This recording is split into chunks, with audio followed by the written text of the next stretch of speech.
Ganda! Halika rito, upo ka. Kwento muna tayo. Meron pala akong naalala dati. Yung kaibigan ko, kasama ko sa trabaho. Bago lang ako nun. Pero mga ano yun, mga bandang December na.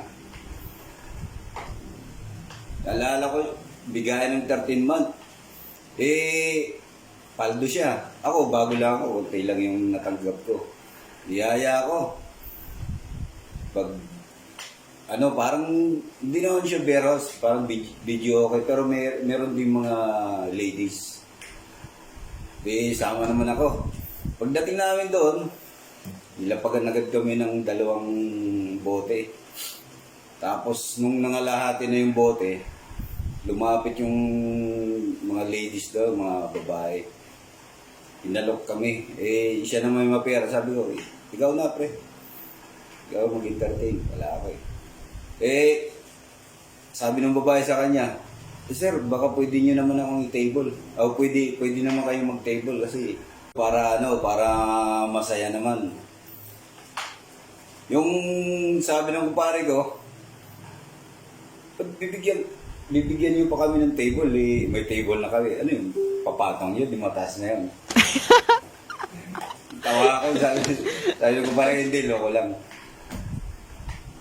Sabi ng babae, hindi sir, yung kami, baka pwede nyo kaming paupuin. Sabi ko siya, pre, okay mo na kasi para masaya daw. Ako, wala ako kasi wala akong pera, siya lang. Ayun na, sarap na ng kwentuhan, inuman.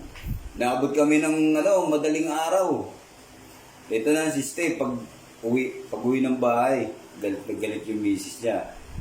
Ako walang problema sa akin dahil binata ako nun. Narinig ko, kalabugan na. Nag-aaway. Subigaw yung kupare ko. Ako, tigilan mo.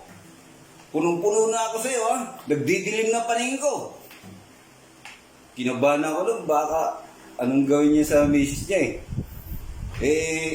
mga ilang minuto, okay naman, tahimik na, siguro nakatulog na.